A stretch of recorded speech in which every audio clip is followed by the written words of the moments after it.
আর এবার বসিরহাট উত্তর বিধানসভা কেন্দ্র, সেখানে এসআইআর এর শুনানি প্রক্রিয়া চলাকালীন গুরুতর অনিয়মের অভিযোগ সামনে এলো এবং সেই অনিয়মের অভিযোগে কড়া পদক্ষেপ জাতীয় নির্বাচন কমিশনের।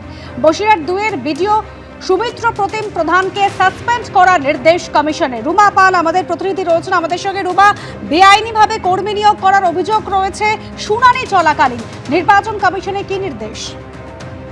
দেখো, নির্বাচন কমিশনের কড়া চিঠি মুখ্য সচিবকে এবং বসিরহাট উত্তর বিধানসভা কেন্দ্রের ভোটার তালিকা সংক্রান্ত শুনানিতে গুরুতর অনিয়মের কিন্তু এই অভিযোগ রয়েছে এবং নির্বাচন কমিশনের কাছে জমা পড়া তদন্ত রিপোর্টে উঠে আসছে যে বসিরহাট উত্তর বিধানসভা কেন্দ্রের শুনানির সময় এই সুমিত্র প্রতিম প্রধান, যিনি একই সঙ্গে এইআরও এবং বিডিও, তিনি নিজেই অতিরিক্ত এইআরও হিসেবে 11 জন আধিকারিক নিয়োগ করেছিলেন এবং সুমোটো আদেশে শুনানি চলেছিল। কিন্তু এই আধিকারিকদের আইন অনুযায়ী এইআরও হিসেবে নিয়োগের কোনো নোটিফিকেশনে জারি করা হয়নি। কিন্তু তিনি যেটা 11 জনকে আধিকারিককে নিয়োগ করেছিলেন, এটা কিন্তু কোনো নোটিফিকেশন জারি হয়নি। নির্বাচন কমিশনের মতে এই ঘটনা রীতিমতো শৃঙ্খলা ভঙ্গ এবং আইনি লঙ্ঘন করা হয়েছে এবং এর ফলস্বরূপ কিন্তু সুমিত্র প্রতিম প্রধানকে তাৎক্ষণিকভাবে সাসপেন্ড করতে হবে এবং তাকে সব ধরনের ভোটার তালিকা সংশোধন সংক্রান্ত কাজ থেকে সরিয়ে দিতে হবে, এমনটাই কিন্তু নির্দেশ রয়েছে এবং তার বিরুদ্ধে শৃঙ্খলামূলক যে তদন্ত অবিলম্বে শুরু করতে হবে এবং এই বিষয়ে গৃহীত পদক্ষেপের রিপোর্ট 48 ঘন্টার মধ্যে নির্বাচন কমিশনকে জানাতে হবে এবং নির্বাচন কমিশন স্পষ্ট জানিয়েছে এই নির্দেশ কিন্তু কঠোরভাবে পালন করতে হবে এবং এটা কিন্তু বাধ্যতামূলক। এখন দেখার 48 ঘন্টার মধ্যে এই নির্দেশ পালন হয় কিনা। ধন্যবাদ রুমা।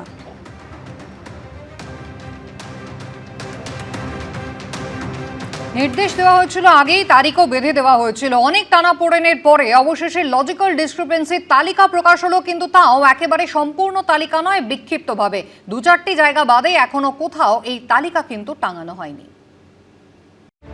সুপ্রিম কোর্টের তরফে নির্দেশ এসেছিল গত সোমবার, এরপর কেটে গেছে 1 সপ্তাহ। লজিক্যাল ডিসক্রিপেন্সির তালিকা প্রকাশ নিয়ে তুঙ্গে উঠেছে টানাপোড়েন। কবে প্রকাশ হবে তালিকা, এই প্রশ্ন ঘিরেই যখন সব মহল তোলপাড়, তখন রবিবার বিচ্ছিন্নভাবে কোথাও কোথাও টাঙানো হলো লজিক্যাল ডিসক্রিপেন্সির তালিকা, সেটাও আবার আংশিক। শ্যামপুকুর বিধানসভার অন্তর্গত কলকাতা পুরসভার 26 নম্বর ওয়ার্ড, এই ওয়ার্ডের 198 থেকে 221 নম্বর পার্টের লজিক্যাল ডিসক্রিপেন্সির তালিকা স্থানীয় কাউন্সিলরকে দিয়েছেন বিএলও। ওয়ার্ড অফিসের টাঙানোর দায়িত্ব ছিল ইলেকশন কমিশন। ইলেকশন কমিশন তার দায়িত্ব পালন করলেন না। আমি অকস্মাৎ এখানে আসছিলাম কারণ আমাদের লোকাল এমএলএ কে ডেকে পাঠানো হয়েছে, তিনি আসছেন বলে আমি আসছিলাম। হঠাৎ আমাকে টেলিফোন করে ওনারা বললেন যে আপনাকে এইরকম একটা বাঞ্চ আমরা দিতে চাই।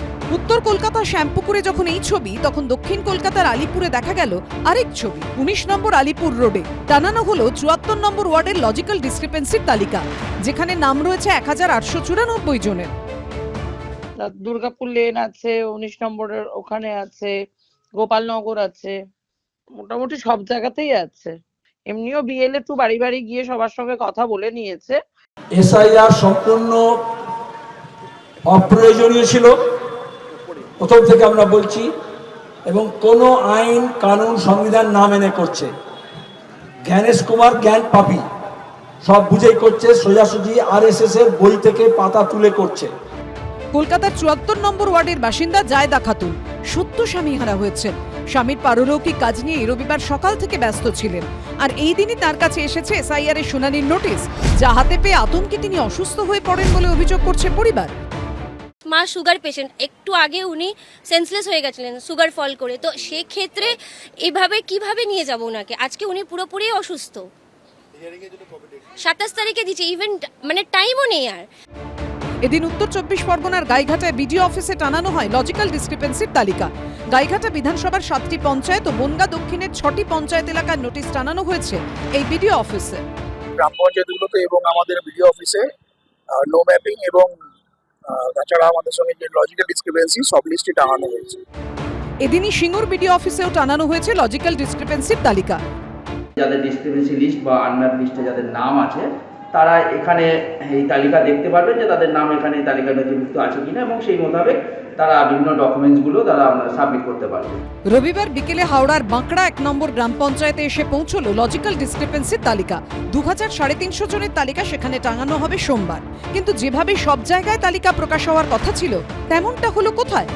কাল রাত্রি থেকে সব আপলোড হয়ে গেছে, কাল রাত্রি থেকে ডাউনলোডিং আরম্ভ হয়ে গেছে। अब 80,681 বুথ আছে, কোনো বিএলও কাল রাত্রি করে দিয়েছে, কোনো আজ সকালে করে দেবে, দুপুরে করে দেবে, সব হয়ে যাবে। সকলকে তো জানতে হবে সে লজিক্যাল ডিসক্রিপেন্সির তালিকাটা কই, সুপ্রিম কোর্ট তো বলেছিল 72 ঘন্টার মধ্যে দিতে। এরা ভোটাররা তো দেখতে চান, প্রত্যেকটা এলাকায় তো সেটা টাঙিয়ে দিতে হবে।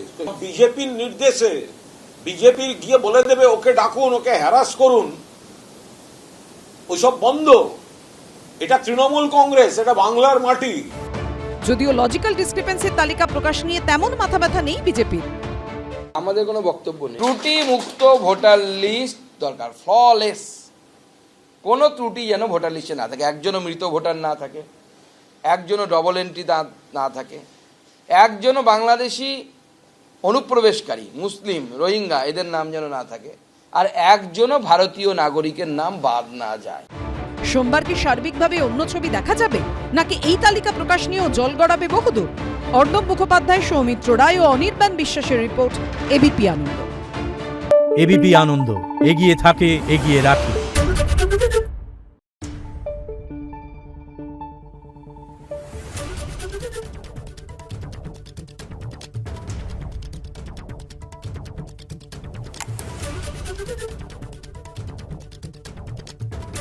Thank you.